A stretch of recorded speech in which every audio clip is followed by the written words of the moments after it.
years ago, this was the middle of nowhere. It's the Morgan stop off the L train in East Williamsburg, Brooklyn. There was nothing out here. But you could say the same about 30 years ago, Tribeca, Soho, Lower East Side, East Village, middle of nowhere, right? Well, in New York, the middle of nowhere becomes the center of the universe in no time flat. Part of this you could owe to the Roberta's effect out here. These guys opened in 2008 in January with no gas, no hot water, no heat, and no liquor license. But the pizza was amazing and the food was great and people came and they haven't stopped coming. We're not doing Roberta's today, they get enough love. We're gonna do the Bread Lab down the street where he brings in whole grains and grinds. We're gonna do Fine and Raw, which is a bean to bar chocolate place. Moku, crazy izakaya, a movie theater come restaurant / screening room across the street, and a place I love, one subway stop further out called Faro, off the Jefferson stop, where again, he's bringing in whole grains and grinding them for his whole bread program and pasta program. So we're not leaving East Williamsburg. The food here is great. I could live without the hipsters, but hey, it comes with the territory. So I was a hippie once. It's their turn. I'm Mike Colameco, industry insider. Been in the business my whole life, and I know what it takes to succeed. Each week we'll take you into real kitchens, filmed in real time. Backstage passes to a day in the life of chefs, restaurateurs, and their teams. The competition's fierce. Careers, life savings, and reputations hang in the balance. These are my people, and this is their passion. And that's what's next on Mike Colameco's Real Food. Mike Colameco's Real Food is brought to you by the continuous, generous support of the following underwriters.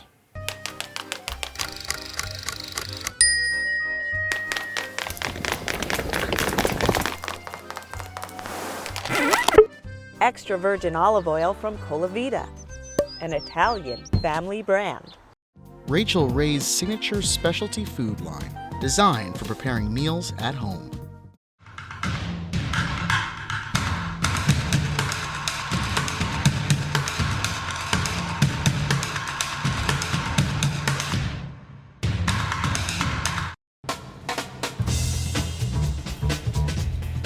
So I read about this in the Times, Florence, Fabricant, like everybody else does. Come in here, what is this place? And it's like this space. So you tell us what the Bread Lab is. I'm interested in all ingredients in the world, but this is about wheat and how it relates to being freshly milled for bread, pastry, pasta, pizza, and anything else that involves flour. The thing about grain is that location and locality is not as important as milling. This is so similar to coffee or chocolate. So what's really important is that it gets milled freshly, and that's where we come in. It's like what we do. Made in North Wilkesboro, North Carolina, USA. Well, that's nice to know. Yeah, there's a million European varieties to get, but I wanted to get an American one. Nice to hear. So, I mean, that has the potential to strip. I mean, you can do anything you want. You can peel off the bran. You can kind of turn it into, like, not exactly white flour, but you could go pretty fine. That's the beauty of stone milling, is it'll never go white. No matter what, just the nature of it crushing, it emulsifies bran, germ, and endosperm every time. But talk about the bran thing, because I know there's challenges with working with bran in terms of forming and shaping because of what it does. Talk about that. Yeah, so those bran kernels kind of look like razor blades and cut all the structure. So what we do is we take the bran off when we mix our bread. Mix the bread and then fold the bran in at the end, so that way the strength's there, and then you get all the flavor and inclusion. So you've got the gluten development, you got the fiber, you got the structure, and then like raisins or something, you fold in the bran at the end, Precisely. So it doesn't break anything. Exactly. That's great. That's amazing. Yeah. Yeah, it's a little messy. What do I have in there, Chef? Right now we have flour, water. You get some enzymatic activity, and you also hydrate the flour. So this will even ferment without yeast added to it because there's already living yeast on the outside of the kernel. So sometimes when we auto lease for like an hour and a half, it'll start to bubble, which is pretty amazing. Which is crazy because it's exactly like you would make organic bio wines. Yeah. All you do is crush that grape, which is what people did forever, and it would naturally start to ferment on its own. Little bubbles come up, CO2 is created, you've got fermentation. That's what's happening here because you still have whatever yeast or whatever the hell it is on the outside of those grains. Yeah. I remember catching myself and saying that we were making like our grandparents' bread, but that wasn't even their bread. This is our great-grandparents' bread. This is, at least 2-3 generations away. Like before commercial yeast. Yeah. So this is our starter culture here. It really smells good, right? Good, right? Right? Yeah. It's crazy. We're gonna add. Like I smell that and my mouth's watering, which is kind of, I guess, embarrassing, but There's that spice to it too. It's so bizarre. it's bizarre. Yeah. I'm gonna add a little bit more water. And that's the batches that you're doing. We do 10K a day, and then we also do pasta. Then we'll do some sort of pizza. We'll do dessert as well, and kind of revolve around and see what these wheats can do. So this was like a West Coast thing that came east? Yeah. Like so many trends. When I was a chef in Philadelphia, I was looking to improve the pasta I was making. I wanted to get down to the ingredient and find out where the lowest common denominator was, and that was the flour. And then through a few conversations, the owner of the restaurant I was working with and I got out to the bread lab in Seattle and Mount Vernon. They had about 40,000 different varieties of wheat that they had come across in their time, and they were growing hundreds in their backyard of the university. And that's really their big thing, is breeding and getting different grains to grow in different regions. And you had all this, element Variation of terroir. with right. These variation with, because I think there's a misnomer.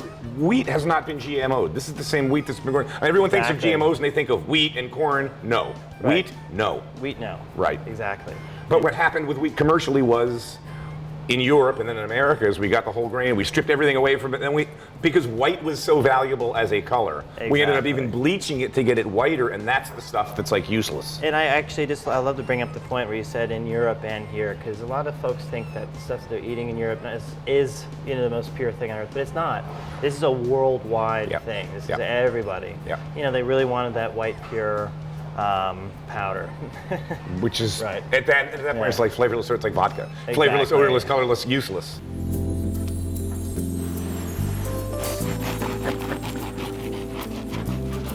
God, look at the steam coming off this one. That's great. It smells great, too. Yeah. And this is 100% whole wheat. Yep.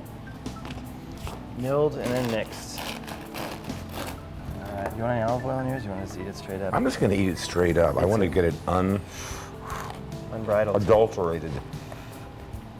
Thanks again, brother. Thank you. Bread Lab, Bushwick, who knew?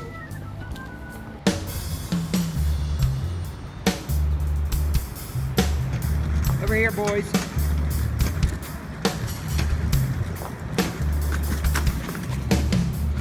So, we're here in East Williamsburg on Bogart Street, where it just seems like every time I come out of the subway, there's something new that popped up.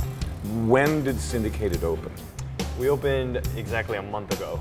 It's a bar restaurant with a single screen theater, and with that you can also order a delicious snack and a cocktail as well. And we want to kind of bring all those experiences together. So basically what we're going to start with is we're using a little bit of rye. In this case I'm using Michter's rye for the Steve McQueen.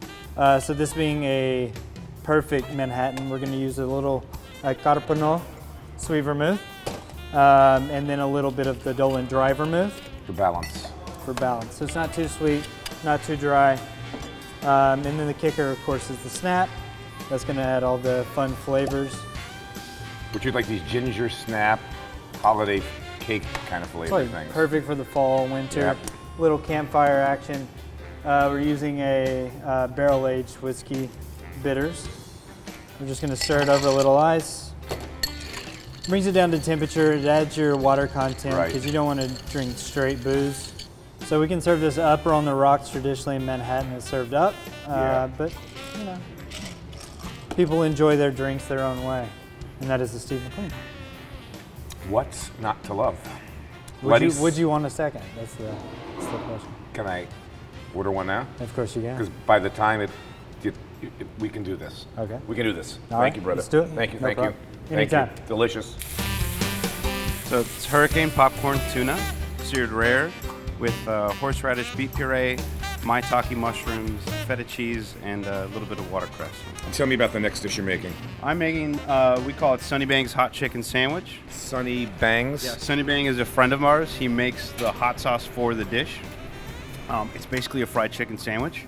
It is a monster. It is one of those really messy bar sandwiches that is you love to get all over your hands and you love to eat.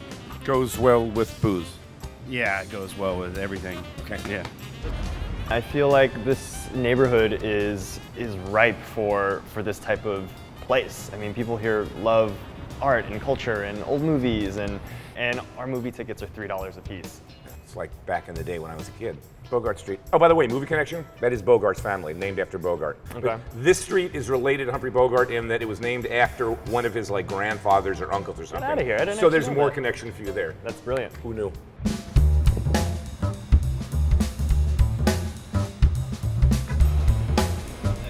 So this thing, bean to bar, is kind of like a new concept. We talked about like chocolate being a cheap thing before. It was kind of a cheap commodity.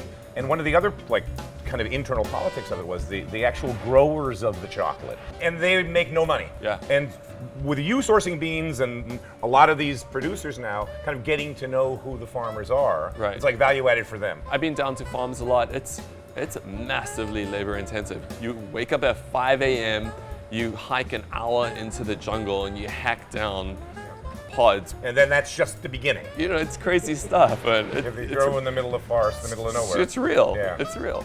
It's the commodity part of it, and it's not very skilled, but it's labor intensive, and it's like blood, sweat, and tears out there.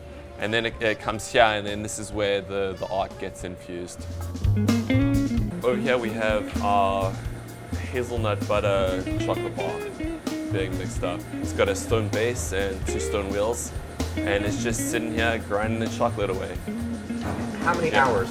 So we're going to be in this machine for about 2 to 3 days. And so 2 things are happening here. One is conching and one is refining. It's not the most efficient refining process using stone grinders, but the stone also imparts a really nice flavor. The conching process is just like wine. So what you have is the chocolate's breathing.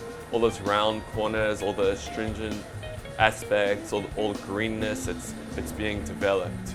And so, like, to use your wine analysis, what you're looking for in your finished product is layers of nuanced flavors that may release. Initially it'll be one thing, then another, then it fades to this, and then the finish is that. The same way I'd be sniffing wine and drinking and describing it. Chocolate has more complexity than wine.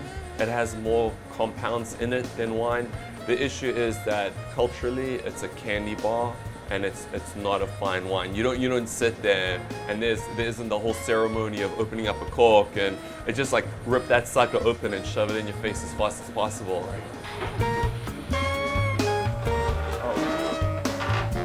So now she's vibrating the molds. To get the air bubbles. Right. We get fresh hazelnuts from Freddy Guys in Portland, Oregon. Amazing hazelnut farm. Because I think of hazelnuts all around Alba, all around that region. Like that's what they're famous for, white truffles and hazelnuts. Right. And so we got really good quality hazelnuts in Oregon. Yeah, incredible. No, not good quality. Like amazing. Amazing. Mind-bending. Talk about tempering chocolate, because that's one of the fascinating things for someone like me that's a chef that never did pastry much, about the temperature control you need for chocolate and the fats and how this kind of works. Sure, so in chocolate you have cocoa butter, and butter's an oil, and so you want to get the crystals in the oil to be in the right structure. You fluctuate the temperature, you melt everything, you break them all down, okay? And then you stir them, you start to agitate them, and you start to cool them down. And the stirring and the cooling forms the crystal structure that you want. So Daniel, man, what got you into chocolate? When did you get the chocolate bug? What was that little light bulb moment? Oh yeah. Hey, you know what? I was that kid who always stole the chocolate cake. You know, if there was dessert and it was chocolate, that was me. So ever since I was high, totally obsessed, beyond obsessed. Oh, you came in at the right time, man. You opened the door to the right party at the right time. So this is your hazelnuts from Portland. This is so good. Yeah. So good. Thanks. Thank you. Do one of these so I don't get chocolate over your hand. Thank you. Yeah. Keep up the great work. East Williamsburg, Siegel Street. That's it. Right off the Morgan stop on the L train. Yeah. Easy. Easy.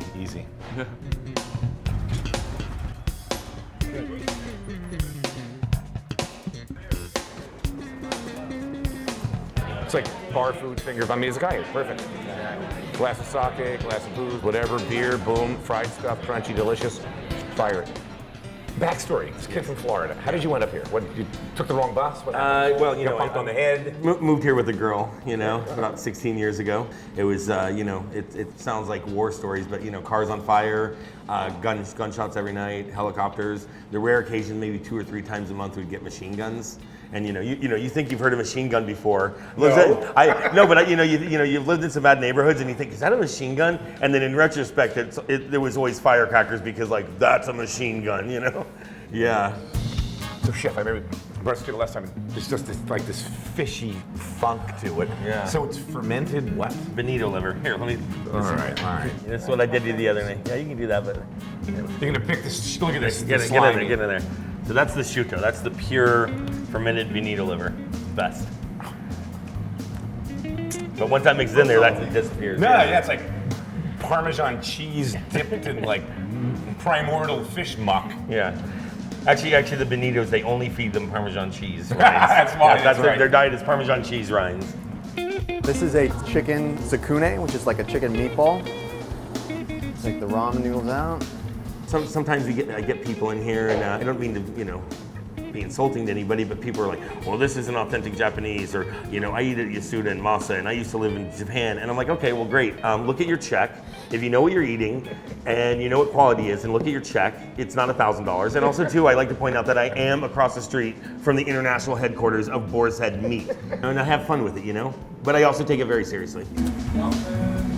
You have like a vegetarian ramen. So I'm like, I am not gonna like this. Yeah. And the first bite, I'm like, holy mother of God, this is my favorite. Well, what's the deal with that? It might be my favorite thing on both menus. It's crazy. It's a veggie curry ramen, and basically what we do, we start off with a couple types of mushrooms, Japanese eggplant, onions, and apples, and we grill them. And then, they're kind of charred on the outside, and then we put that in the $1,500 Vitamix and just blend it until it's like literally like creamy, and then we kind of build that up into like a Japanese curry roux. Who doesn't love avocado? Fried enoki mushrooms. Yeah, indeed. Louder the better.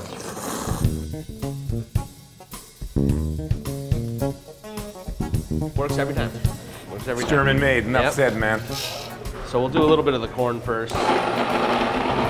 You were one of the first restaurants that I know, one of the first people that I know, or establishments that availed yourself of these small mills, small grinders, and committed yourself to using whole New York grains and building your bread program, your pasta program, all from whole ground fresh wheat. It's been the smartest thing we've ever done, really. So many recipes where you just say, flour. And all of them. Yeah, you end up with a product that has nothing. Yeah. And it is completely void of any nutrition, and even sadder, completely devoid of flavor. So this is for the porridge. This is for the porridge, at least once a night, and it goes right from the mill directly into the cooking. I have people every night, especially guests that have the porridge. Oh, I would never order this porridge, I don't know. And then when they taste it, they're like, this is amazing. I was like, it's really the milling of the grains. It's just so fresh and I'm reading your amazing menu online, and I look at his porridge, it's like one of the first things, and I'm like, who'd order that, right? What idiot puts porridge on a menu? Isn't This porridge one. like poor people ate in the 1800s when they were homeless? I mean, what the hell's porridge? It's like, like gruel, what are you garnishing with, a shoelace? Grain, just like anything else, you want to season as you go. Not too much butter. Sunchokes. Yeah, it's gonna be delicious. Very simple. We top it with little whey sunchoke, and of course, microplant truffle. And that is beautiful. That's the story right there. That's great. I mean, maybe you take it off in the summer when it gets warm, but boy, this time of year, this is like a great way to start the meal. It's so delicious. Yep. You can definitely set that table with flutes. They're super sweet. And there is a birthday there as well. This is all your guys' first time in? Yeah. Excellent. Well, I'm excited you came in for your birthday. So like every crazy couple that's in this business, you get this idea, we gotta do our own place, honey. We can do this, we'll raise a couple of dollars. And you did. Mm-hmm. This space used to be owned by MoMo for storage? It was full of art, apparently for museums in the city. Boxes stacked up to the ceiling all the way to the back. 100 feet of boxes. huge crates. Huge crates. Yeah, it was. But you walked in and you had a vision. You said, wow, there's no beams, there's no walls, there's one open sight line. Take all this stuff out and we've got this gorgeous box. Basically, we got here some blue crab. We're just gonna do a little cauliflower and crab salad, basically. Creme fraiche, Dijon, salt, pepper, lemon juice, and a little bit of chive. Cauliflower's just blanched? Yep. These things are like hand thrown. So who does your plates for you, chef? Sarah Ritz had like a studio in Greenpoint. Really cool. What's next? Next, we're gonna do the cow's head. So this guy, we're gonna go a little shallot. First night I walked in, I remember just chuckling. I kind of walked over, did you have an open kitchen? And I saw that old stove back there, and I'm like, I think I cooked on that stove. So it's like an old, not a Garland or whatever it is, but it's like an old 1970s. It's an 83 Garland. It is a Garland, it is. Maybe I did cook on that stove. Touch of the cow's head. Like everybody else these days, you're head to tail. Yep. So the head, how are you treating it?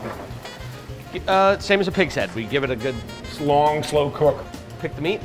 And then pick the meat out, pick the meat out, pick the meat out. Yep, and then we build the ragu around that. This ragu is leek, sofrito, and then we go reduced wine, tomato product, and thyme. God, it smells really good from here.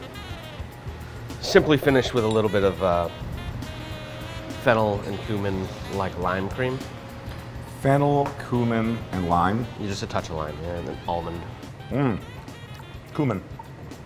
It's pasta, but it's not. I'm not dropping into Italy. I'm dropping somewhere else. I mean, the sofrito is kind of what's driving it to me, as the base, as like the foundation for the sauce, and it's bloody delicious.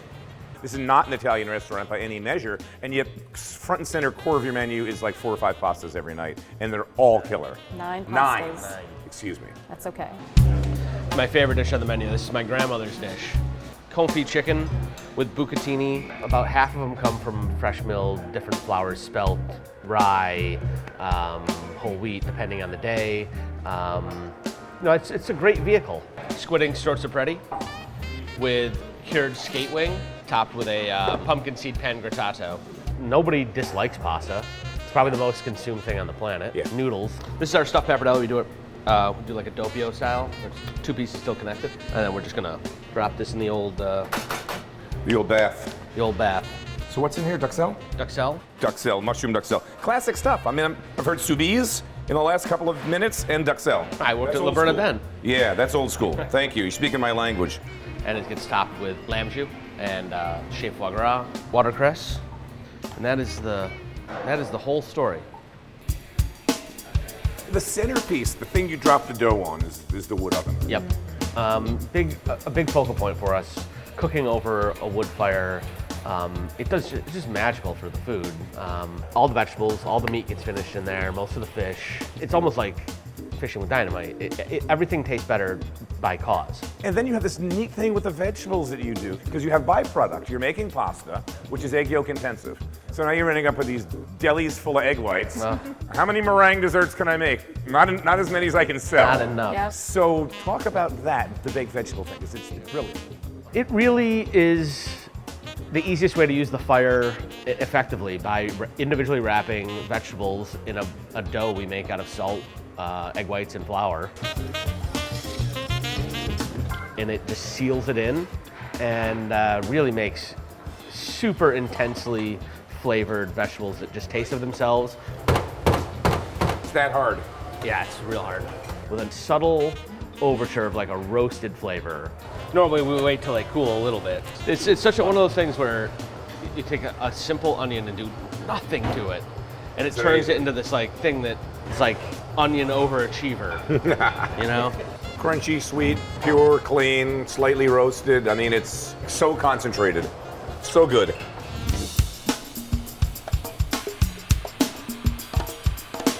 Love those black steel pans, right? Celeriac goes down first, and then that gets topped with black trumpet mushrooms, lamelles of celeriac, and leek. We'll get topped with an aged duck. Give it a base with like brown butter, honey, lots of hard spices. It just finishes off the dish with just like that, nice and simple. This is for the roasted monkfish. This is rye berries, carrot puree, glazed carrots, black garlic, and kind of like dark chicken stock choux. And then we have the roasted monk, a little salad of shaved raw carrot, toasted rye. Nice. Talk to me about the scallops. U10s, nice big boys, kohlrabi puree, and then some blanched celery with toasted celery seeds, celery leaves. I love celery and celery leaves, especially with fish. And then Granny Smith apple right now. This is a gochujang aioli. Gochujang, the curry and red pepper paste. Yep. Nice plate. So like I said at the beginning of the show, like in the span of 8-9 years, the middle of nowhere became the center of the universe. We're on Bogart Avenue, 100 yards from the L train Morgan stop, and really there's so much good stuff going on. So, you know, as an old guy looking down generationally, I have to say these kids are amazing. The food scene is being fueled by a generation that kind of got priced out of Manhattan, found themselves moving to Brooklyn out of necessity, and they built around them this culinary community. Restaurants, shops, artisanal chocolate places, bakeries.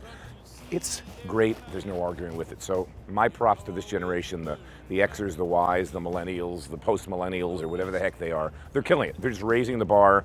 We may have laid the foundation, still building the upper floor. So it's fun out here. Just don't come early. It's a late night crowd. Mike Colameco's Real Food is brought to you by the continuous, generous support of the following underwriters.